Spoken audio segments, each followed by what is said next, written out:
the Sports Betting Network.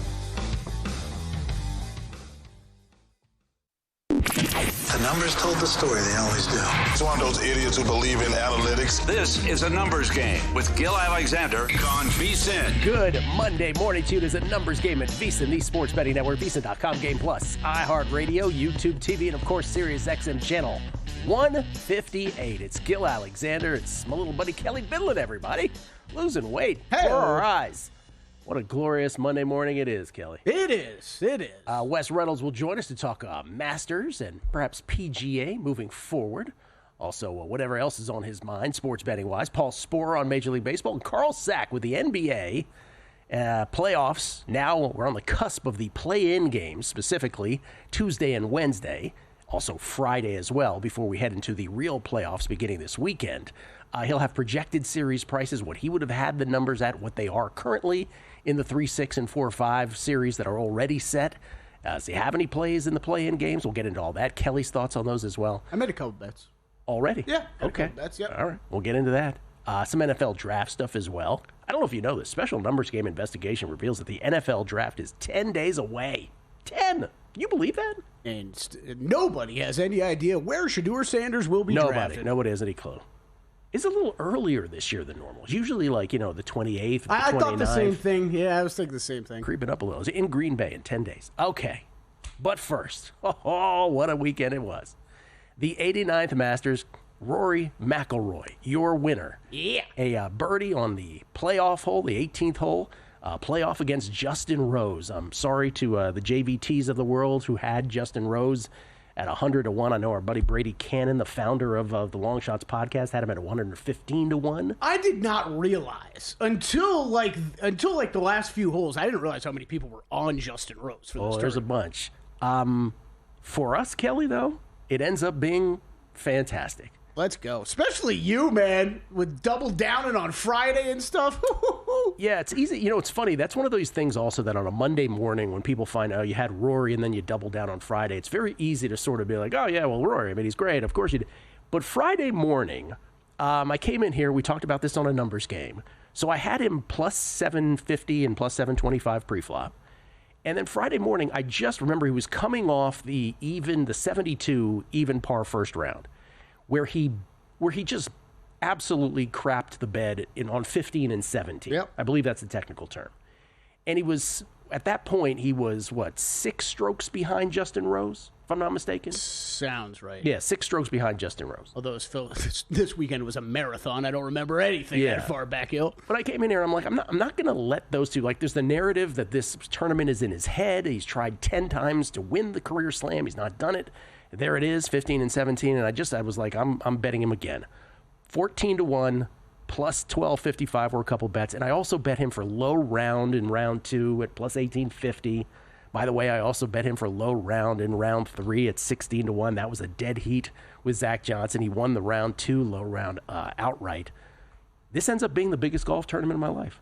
It was awesome. I wanted to give you props. It was. Look, I was on Rory. That was awesome. There's one thing to be on Rory. We walked in here Friday. There's one thing to be on Rory and not count him out. I wasn't counting him out after what happened at the end of Thursday. There was also, though, my Twitter timeline full of tweets of how could you possibly back this guy at Augusta? This is what he's going to do. He's going to lose it at the end. And Gill walks in here on Friday where nobody else did I see this, and it was low round of the day, and I'm going back in with another outright, man. So props to you, man. That was Thank you, awesome. sir. That was Thank very you. well done. First of all, let me just quote Will Hill yesterday. We were obviously on a group text exchange. 7 shots back. Thanks, Dave Ross. 7 shots back after Thursday.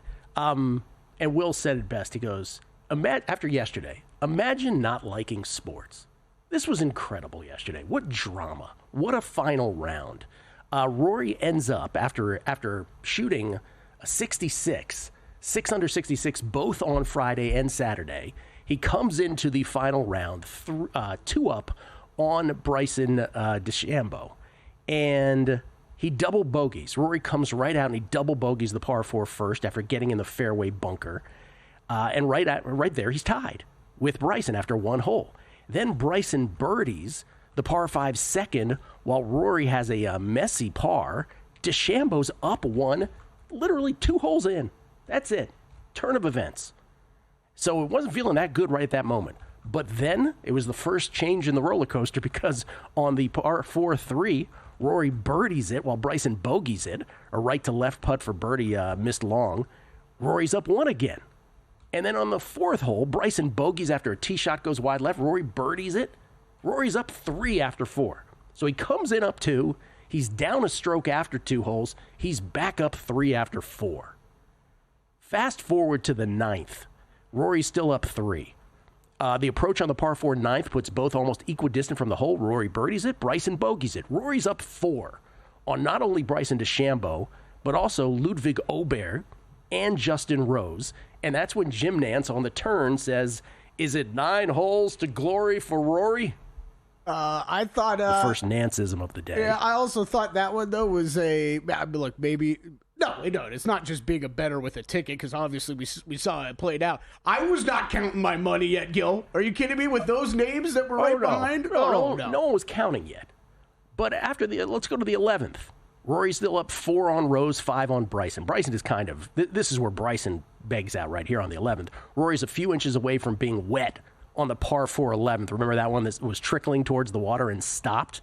And then Bryson goes right into the water. Rory ends up bogeying it, but Bryson double bogeys it. So Rory's up 4 on Rose, and Bryson's kind of done. So his competitive portion of the day was over, Bryson's. But Rory's still up 4 even after the near miss. And that, by the way, that's one of those holes where it doesn't go in the water. You're like, it's just his day, right? It's going to be Rory. So after Rory has a stress-free par on the par 4 12th, he's up 4 on Rose and Åberg. Then he's up 3 on Rose because Rose all of a sudden quietly in the background, not pictured on your screen, is starting a birdie fest. So they go to the 13th, the par 5 13th. Again, Rory's up 3, comfortable. And he lays it up because now he's in conservative mode, right? He's like, I got a 3-stroke lead. He took a peek at the scoreboard. He puts it into the creek on his 3rd shot, out of nowhere. And if he ends up losing this tournament, that's the shot they show in perpetuity, forever. He ends up double bogeying, and Rose, after he birdies 16, which is the 5th birdie for him in 6 holes, it is tied just like that.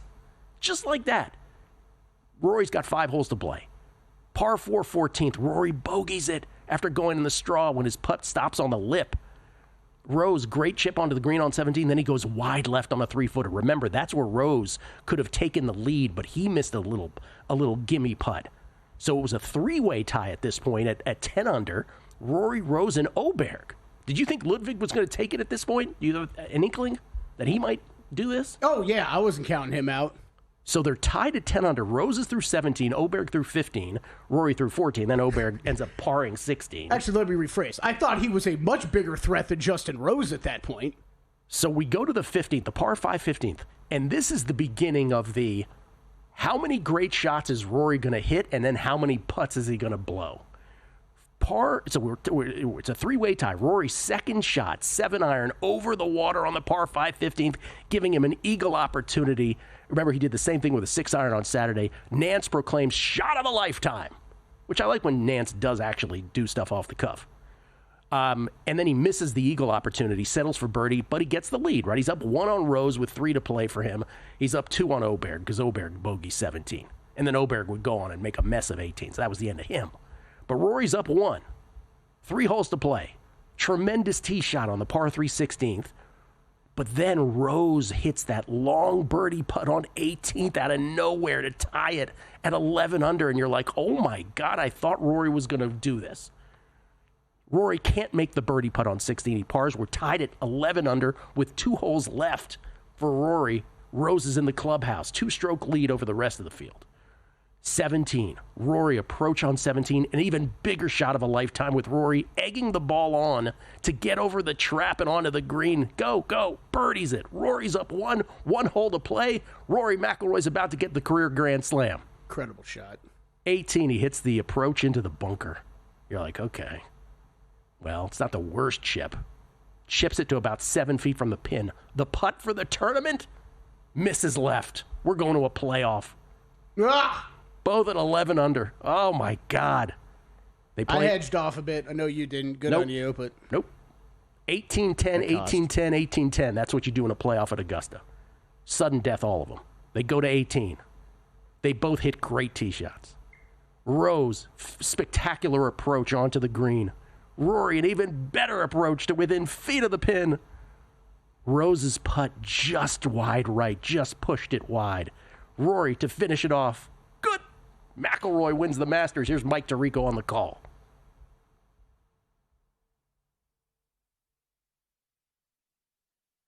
Okay, maybe not. Yeah, we're not. I thought we had Mike Tirico on the call. All right. Unbelievable. Jim Nance's call. The long journey is over. The long journey is over. McIlroy has his masterpiece. Now, Jim Nance will tell you that was off the cuff, but he had masterpiece ready to go. Get it? Masterpiece, piece of the career slam. Oh, he's so good, so clever, but canned and planned. Unbelievable. Just an unbelievable roller coaster of a round of golf. And I get back to what Will said, which is, imagine not liking sports. Forget if you had a bet on it. And then Rory breaks down emotional. Did you get a little misty on it all? Oh, yeah. I did. It was awesome to see. Come on. This guy's been chasing this for 11 years. It's incredible. Authentic reaction. Just an authentic reaction. Just the pouring out of emotions. He has his career slam. And as we move forward to Quail Hollow in the PGA, where he's won 4 times, ought he be the short shot? Yeah, him and Scotty both 5-1 right now at DraftKings. We'll have to see how the next few weeks play out, but man, wouldn't shock me, Gill. Wouldn't shock me. It's 3 wins this year. There's a couple other takeaways from the Masters we have to get to. Things we need to file away for next year and years beyond. We'll get to that. And the NBA playoff series projected numbers. Next. Time. There's nothing more valuable. It's what drives everyone to make the most of every moment. We celebrate living large in the now. In a city where time disappears, we create experiences that electrify the soul and memories that will last forever. We go big, we go all night, and here, everyone is invited. So get loose and get loud. This is Circa. You'll have the time of your life. So, Paulie, have you had a chance to read the VSiN Daily yet? Yeah, came in at 3 a.m. What's Bill doing up that late? Well, rumor has it starts off with a 12-hour meditation session. Then he just pours himself over film and live TV, really focusing and taking it all in. Bill's in with the biggest insiders, talking trade secrets, strategies, the whole nine, absorbing the info. And then and only then can the writing process begin.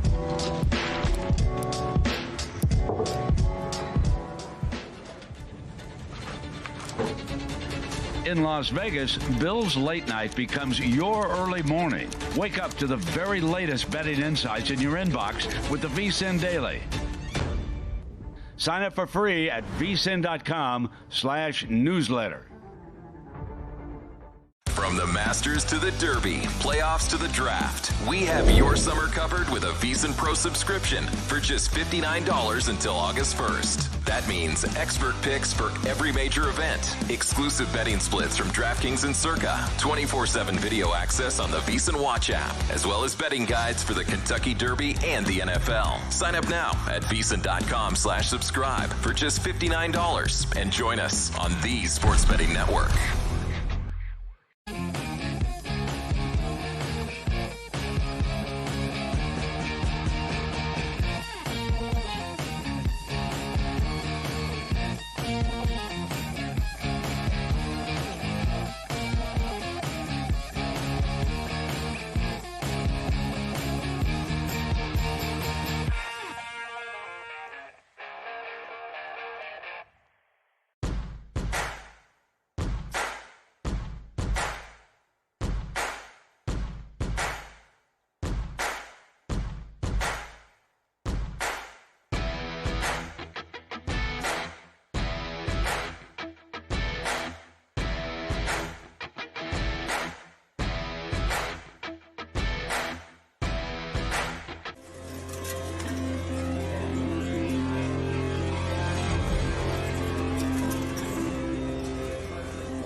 Numbers Game on VSiN, the sports betting network. Unlock your winning edge with an unbeatable offer. Get full VSiN Pro access to everything we do from now through August 1st for just $59. Sign up now and save 50% off the regular monthly price with a daily email recapping all the best bets for VSiN hosts and guests. Exclusive betting splits from DraftKings and Circus Sportsbooks, complete with trends and analysis to sharpen your game. 24/7 video on the VSiN Watch app, plus full VSiN.com access featuring advanced analytics and pro betting systems. Every sport, every edge, one low price. Don't wait. Get full access through August 1st for just $59 at VSiN.com/subscribe. That's VSIN.com/subscribe. We get tweets at Beating the Book. Always appreciate the feedback from folks. This is from Jesse Welch. Man, Rory's reaction to winning yesterday had me choked up big time, and I had zero exposure on him, even though I intended to play him live at some point and missed my window, but that was well worth it. Las Vegas 514, yo. Took Rose during the playoff, thought Rory was toast. The guy did not make it easy on himself that whole round. Sheesh. Glad he finally got it done. Chris Heath, no comfortable Katie bar the door yesterday. Sure wasn't.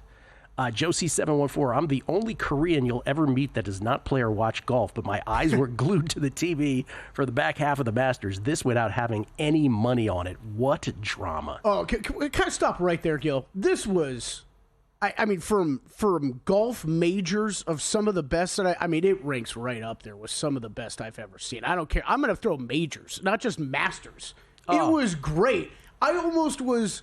I mean, of course, I loved I had a Rory ticket. At times, I wish I didn't have money on it because I was so worried about bets that I felt like I was missing just a great sporting event from just watching it. Oh, that's interesting. I thought it was an awesome sporting event. It was incredible. Also listening to, did you catch what Bryson said after the round yesterday? We were kind of building it up headed into Sunday. Obviously, it was Captain PGA versus Captain Liv, and hey, they've kind of been the flag bearers for each one of them, even when Rory's gotten no support even from the tour himself. So glad he won yesterday. Rory, as you pointed out, could have gone ape on everybody. I wish he would have gotten up there and blasted like 17 people, and then everybody that was tweeting about him probably losing. But Bryson said they didn't say a single word to each other the entire round.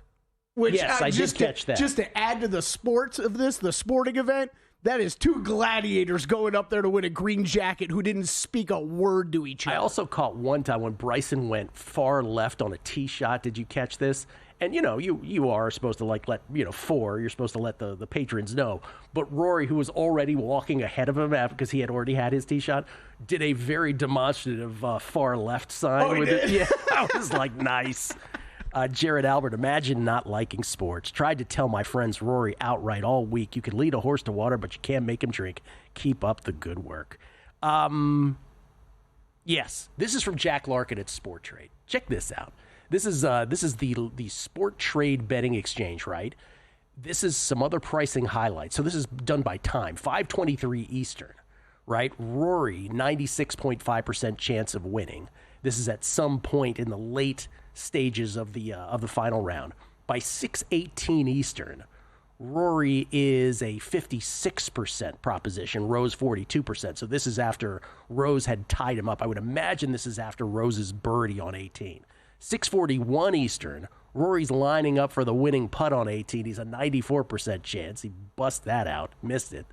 And then at 7:04, and so after that, 7:04, Rory's back to just a 56.5% proposition right before the playoff. That's amazing. And here is Mike Tirico on Sirius XM Radio calling the final putt.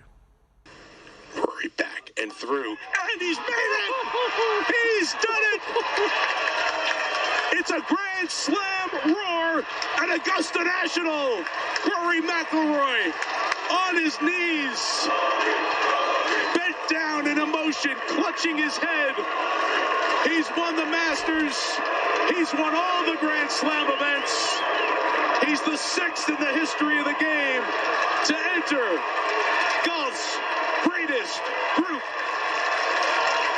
Good for you, Mike Tirico. Yeah. Well done. Good call. Well done. Courtesy of Sirius XM on that. Here's a tweet, because this leads into the other conversation I want to have. Shrek McPhee. Lost in the madness was Patrick Reed. WTF was that finish? Anyone know the number for top American? Fat Pat is legitimately an Augusta savant. And I just want to say this beyond the Rory thing, like our takeaways heading into future, we got to file these away. I know we've known this, but maybe we don't have to. Maybe it wasn't in our permanent file. It needs to be in our permanent file. Patrick Reed ends up finishing third in this tournament. Third.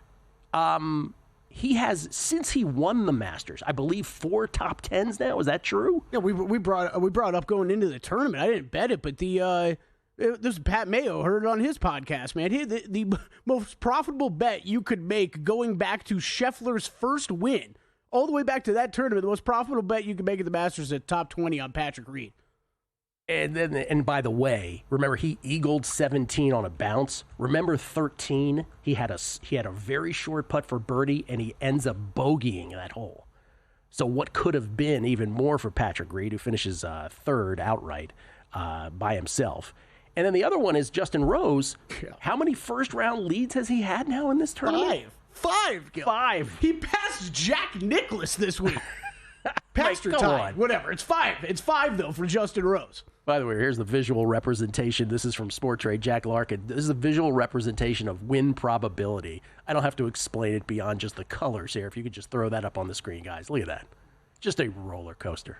Absolutely unbelievable. That was insane. So many great shots, so many terrible shots. It was insane. But, yeah, it was Gil, I made note already for next year. Patrick Reed, top 20, and Justin Rose, first-round leader. This is like draft day, right, where Costa writes down whatever notes, like, just bet him. Just bet him. Like, that's all I'm going to tell myself next year. Just bet him. Whatever your numbers say, whatever anything says, throw it out and just make those bets. All right, Carl Sack is coming up. He's going to talk NBA project, what his numbers said the already established playoff series ought to have been, juxtaposed against what they already are. Kelly, I'm going to give you a crack at this here for a couple minutes before we get to Carl.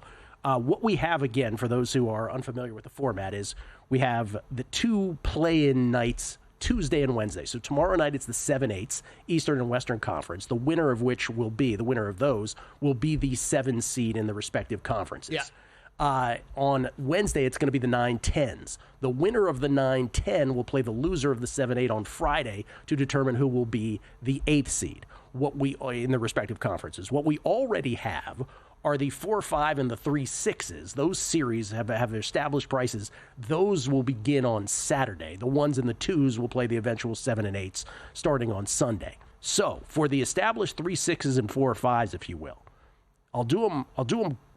Well, we don't have necessarily the chronology on these, but we'll do it East and West. Well, we'll do all 4 of them together. The biggest favorite of the 3-6, 4-5s is the Knicks, who are, I'm showing, nearly a $4 favorite in a best of 7 against the Pistons. The Knicks, nearly, by the way, I love that the first round, I hate that the first round is a best of 7. As an NBA fan and better, I would be very okay with them going back to 5. It should be 5. Okay, so the Knicks, well, we're showing actually minus 425 at DraftKings. So the Knicks, by far, of the 4 established series, are the big favorite over the number 6 seeded Pistons in the East, plus 330 on the Pistons on the comeback. The coin flippiest of them all, and this is actually high because I've seen this much shorter. We're showing the Nuggets as minus 160 favorites in the 4-5 out west, but I've seen that as low as minus 130. It's come down. I think myself and everybody else and their mother bet the Clippers as soon as this opened. I'm sure you guys I know did. The NBA hardos all bet the Clippers, who end up, by the way, again, with the number 5 position in the West. Combination of events, but largely on their overtime win over the Warriors yesterday. So of all these, like maybe you've already answered it, the Clippers are the value of all 4? That was my favorite bet. I got plus 130. That was my favorite bet at that price. But as you mentioned, Gil, this has swung. You're looking at the best I see is plus 110 now. I mean, look, Denver still has home court. They still have Nikola Jokic. I'm not laying games, right? I'm not laying a game and a half with the Clippers. I do really like them though at that number. I played a couple though. I played that. I laid Pacers. I laid minus 195. I didn't see a 190 here in town, and that is over $2 most places now. Pacers against the Bucks. I just don't have a ton of confidence. Dame is the big question. Whether Dame's going to be playing in this series or not, and I don't really have the answer to. But man, the way this Pacers team has played down the stretch here lately. You know me. I don't go up against Giannis much. I love him. I love Giannis. I love those Bucks. But man, I think the Pacers are pretty big, should be pretty big favorites in this series. The other 2, I think I'm completely staying away from Gill because there are I did not expect the Knicks to be this big a favorite, so I could only recommend the Pistons, but I'm not betting it. I still think the Knicks get by. If you wanted to look like over total games, I wouldn't be shocked at all if this goes 6 or 7 games with the Knicks. And then Wolves, Lakers, same kind of thing. I think the Lakers, this is a pretty good matchup for what we've seen Luka Doncic tear apart this Timberwolves team before. I think we could see that again. But, man, at price, the Timberwolves are tempting at plus. Who's our T-Wolves guy? Zach is our T-Wolves guy? Yeah. He's all about them going deeper here, I believe. We'll let him speak for it later in the week, but I believe that's his stance on that. We'll come back. Carl Sack's projected numbers against what they actually are. Looking for value in the NBA numbers game right here at VSiN. And they're off.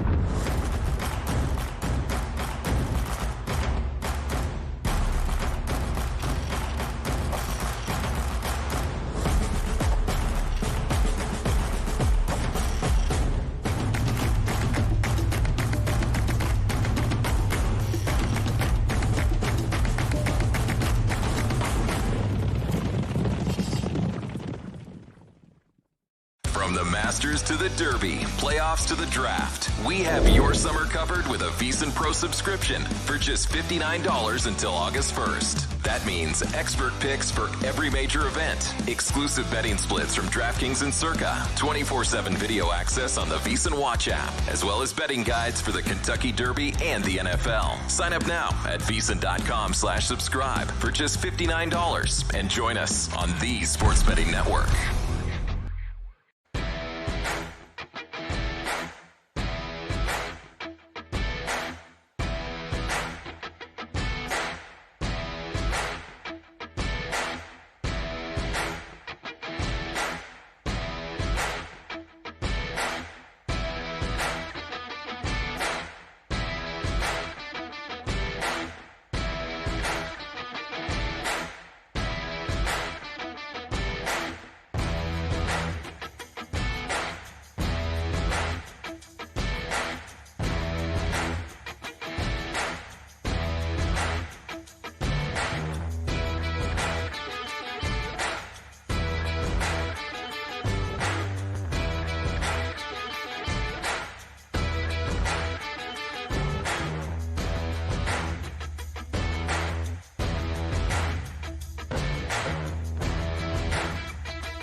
This is VSiN, the Sports Betting Network.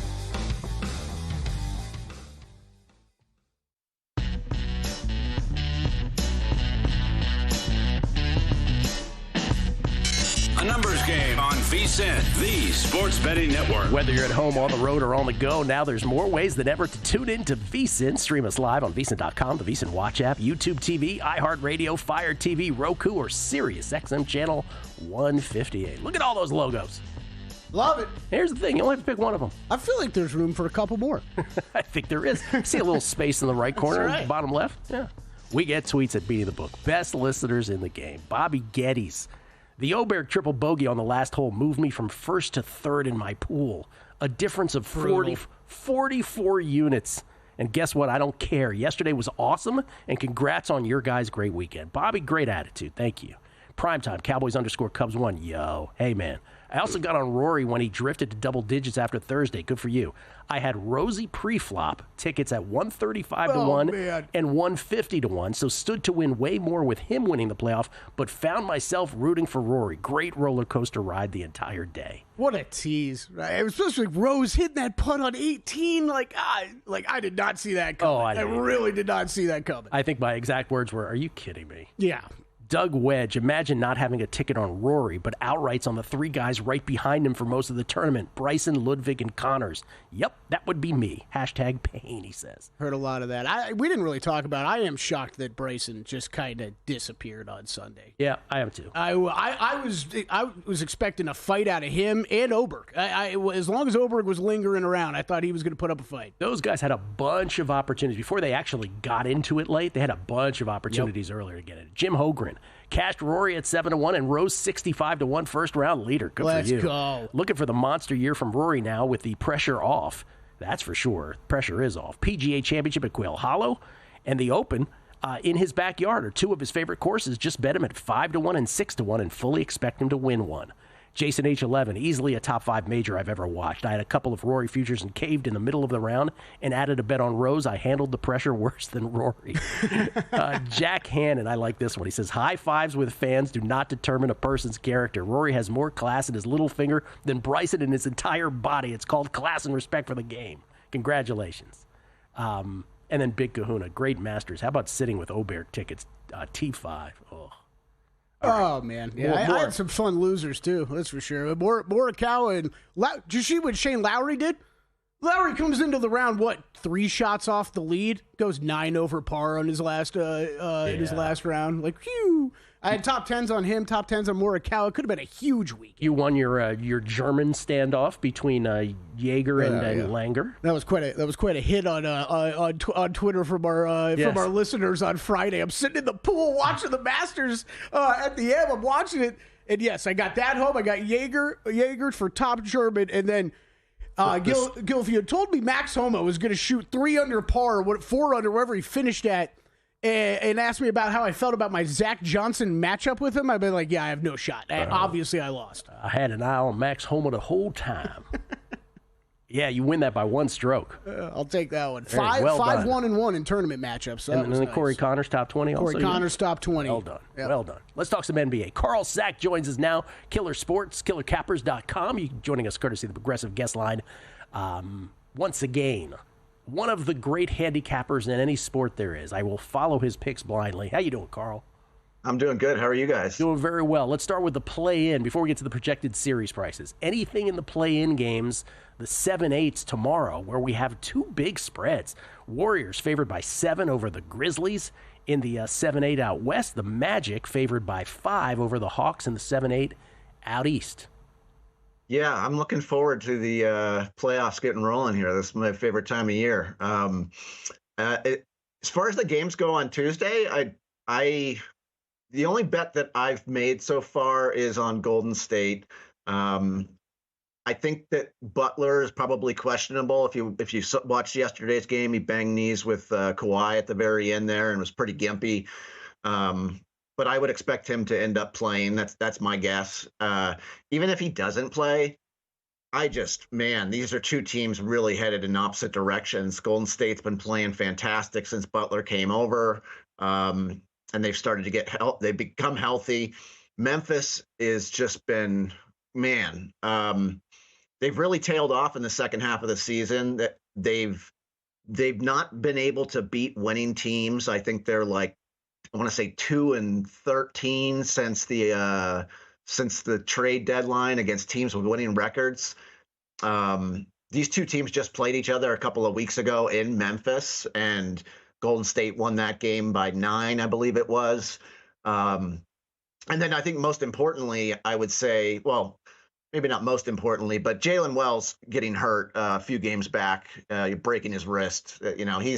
He's their best perimeter defender, and they lost Brandon Clark a month ago or so. He was a solid perimeter defender. So I see Golden State winning this game easily. Okay. How about Wednesday in the 9-10s? Bulls favored by 1 over the Heat. Kings favored by 5 over the Mavericks. To be honest, I made a small bet on Chicago here.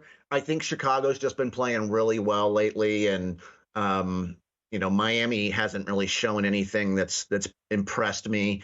But it's a small bet. Otherwise, I probably won't get too involved on the Wednesday games. Okay. Let's go to the actual series that have been established now. We talked about them last segment. We'll bring them up again. These are the 4-5s and the 3-6s. We'll put them up on the screen here. These are the DraftKings prices. The Nuggets have moved down. A lot of Clippers have taken some money here, so that's the one that has changed the most dramatically. Which of these 4, Carl, is the one where your projected numbers showed the most difference? I am pretty high on the Lakers. If you look into some of their numbers with Luka on the court, with Finney-Smith on the court, it's kind of scary, actually. It looks like some of those what do they call those Warriors teams, like the death lineup or whatever, with Draymond at the 5. Like there's some. They're concerning. If honestly, if you're OKC, terrible first round matchup for Minnesota, because Minnesota's they're a solid team. They've been playing well lately, but they've also had an easy schedule. I think that's helped. But despite Minnesota playing their best ball of the year, I think the Lakers are going to make quick work of this.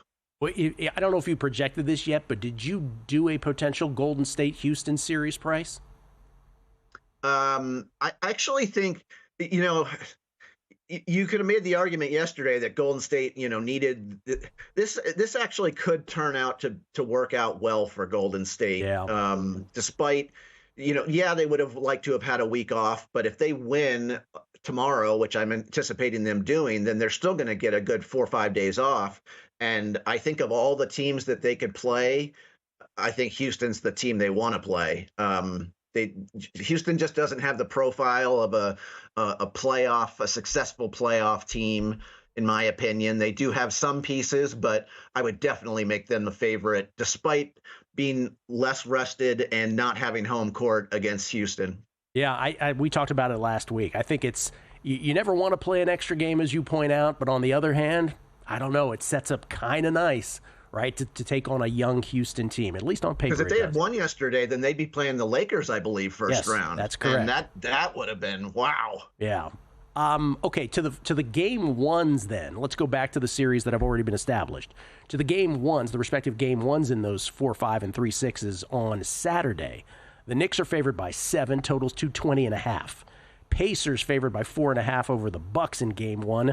225.5 the total. In the West, Denver's favored by 3 over the Clippers in game 1, total 225, and the Lakers favored by 5 over the T-Wolves. The total's at 217.5. Did you end up with anything there? I'm still working on these games. I think the Denver Clippers series is going to be very good. Both these times, I mean, it's kind of tough to tell what you've got with Denver with the late coaching change. But the past 3 games since that happened, they've been playing pretty well together. So combine that with their experience, I think that's going to be a really good series. Clippers have been playing on really great lately too. So I think that's probably the most accurate line and a series price that a series price and a game that I'm probably going to stay away from. In the other 3 games, I would lean towards the favorite in all 3 of them. I think you guys touched on it a little bit earlier. I'm not sure what's going to go on with Lillard in that series. If he maybe makes his way back, I wouldn't anticipate it in game 1. But yeah, I think I would lay the points in all 3 of those games. Okay, but as far as tomorrow night's concerned and Wednesday, Warriors tomorrow laying the wood, and you are leaning towards the Bulls on Wednesday. You get that right?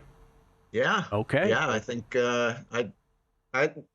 I'd say that Golden State game tomorrow is. I'm surprised it opened at 7, and I'm seeing it drop down to 6.5 in some places. I just baffles me. Maybe somebody knows that Butler's hurt, but I think that's going to be a blowout. It is interesting if the Warriors just coast in that game, and then they'll like imagine all their key players sitting late, and all of a sudden that 7-2 looks like they're crazy like a fox at that point. Thank you, Carl. Appreciate it. Thanks for having me on, Gill. Paul Sporer on Major League Baseball next. Got a good thing coming. Just wait and see. It's a good.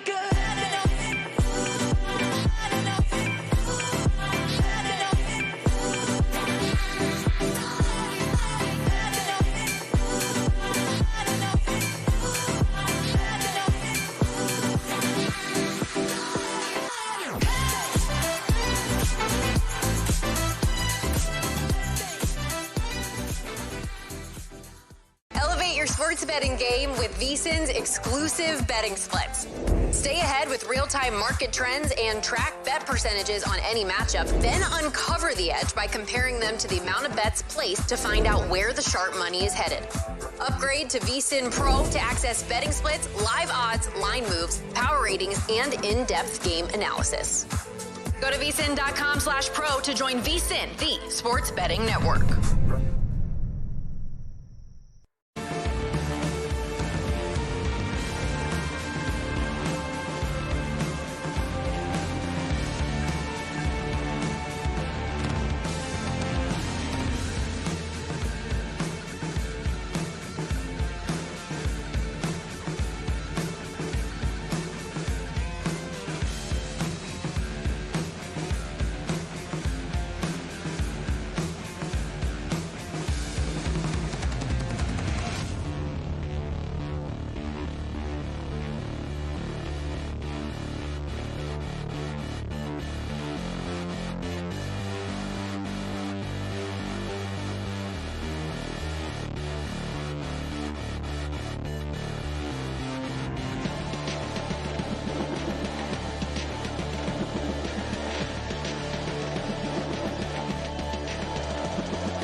VSiN, the sports betting network. Take your betting to the next level with First Bet. Whether it's Santa Anita, Gulfstream Park, or the road to the Kentucky Derby and Preakness, First Bet puts the action at your fingertips. Sign up now at firstbet.com. That's the number one, stbet.com. Use promo code VSiN200 to score a 20% rebate on all your wagers for the first 60 days, up to $200.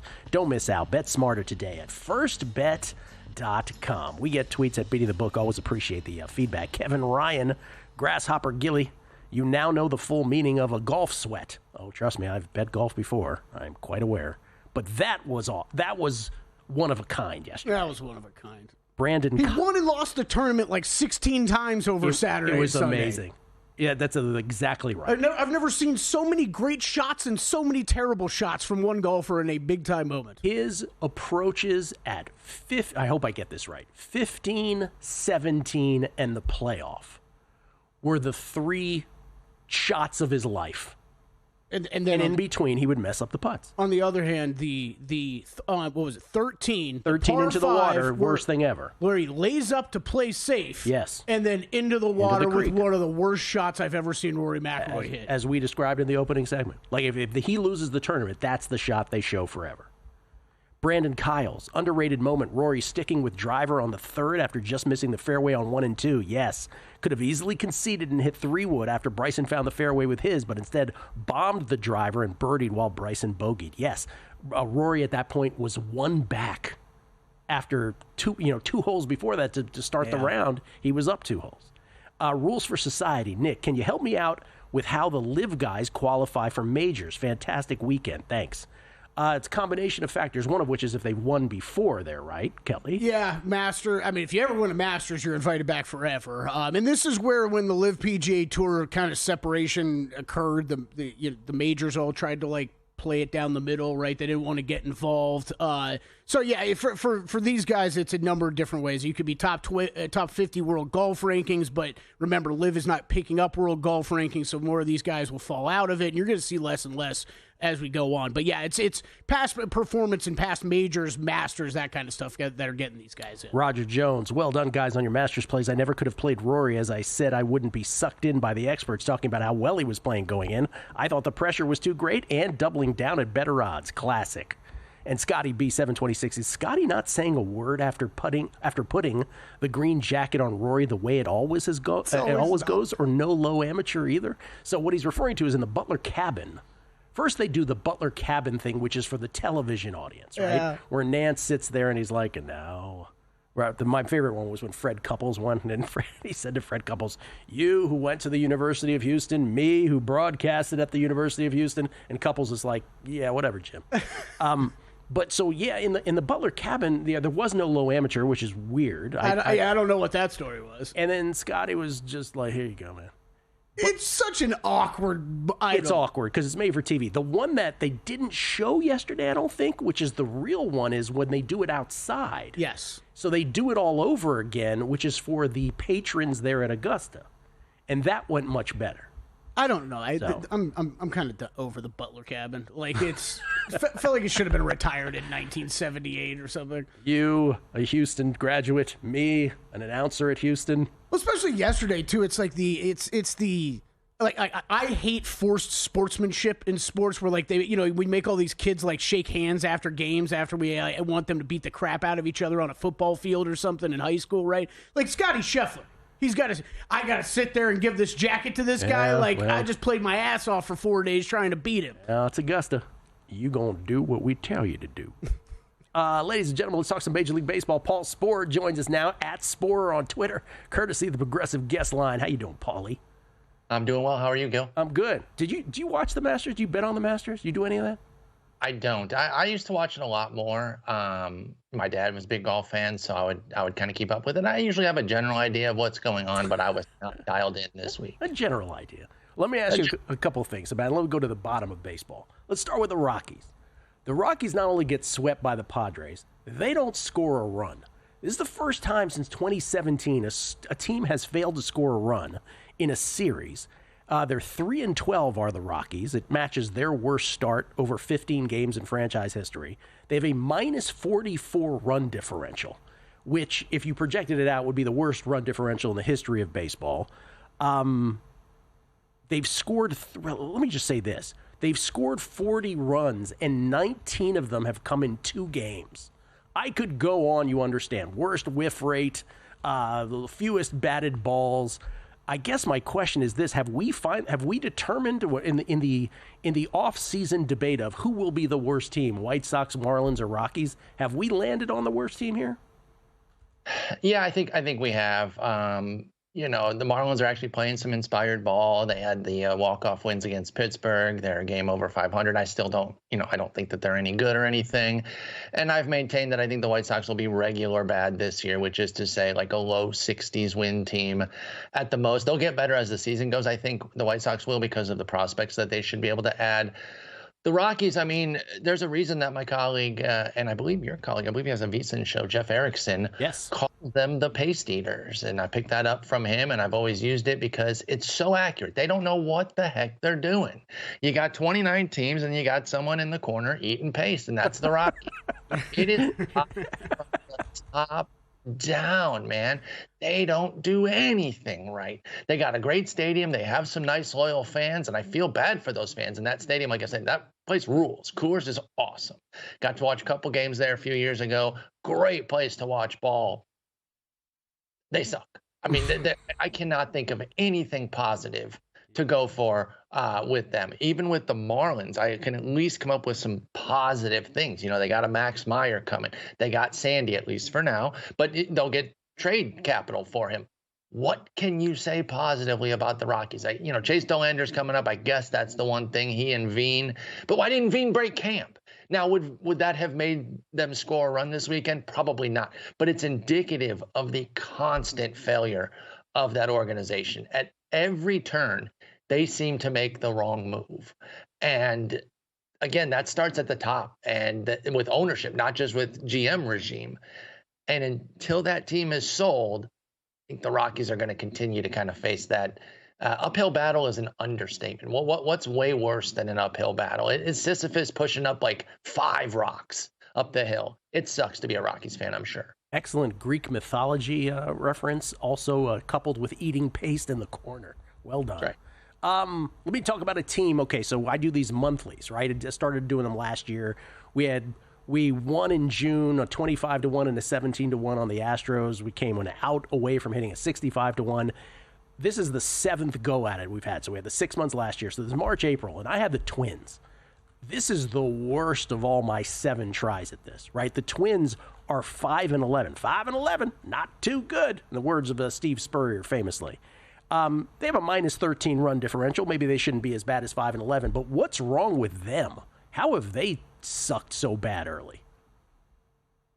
I'm a bit stunned on this one because I thought this was going to be a ball club that, they had the collapse last year and they didn't do a whole lot in the offseason, but I understood with them. There were some teams that I didn't quite understand why they had a muted offseason. With the Twins, I understood it. I think they were still one of the best teams in this division. They're bringing back most of their talent. They've got good starting pitching with some depth. I'm a big David Festa and Zebby Matthews fan. I think both should be in the rotation right now over Chris Paddock and Simeon Woods Richardson. And of course, Pablo Lopez getting hurt brought Festa up. So then kick out one of the other guys and put Zebby there.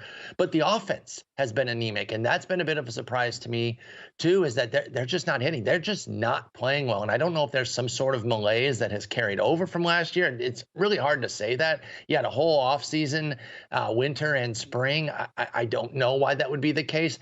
I just don't think that they're playing particularly well right now, and I don't have a lot of answers for them. I look at this, there is still a lot of talent. Royce Lewis got hurt again, but you got Buxton healthy. You got Edward Julian actually playing some solid ball. I'm a big fan of his, so I'm kind of excited that he's, back up and playing. Wallner, Correa, Castro, Larnach, they've got talent. It's not like the deepest lineup or anything, but 1 to 9, they put out competent players there, and they're just playing like crap. Now, if they didn't have the collapse last year, and obviously your self-interest there with the bet, would we necessarily be making such a deal out of 5-11, even though it is a bad start for them? Probably not. But when you pair it with last year, it really does start to look bad. And I don't have great answers for them. They got a tough series against the Mets coming up. And I don't want to say it's must win because it's not. It's definitely not. But they got to be feeling like, hey, we got to get this ball rolling, because here's the thing. Tigers, Royals, and Guardians, they're not playing the greatest ball right now, but they're all 500 or better, and they're not going to let up. So they can ill afford to fall too much further behind here, the Twins.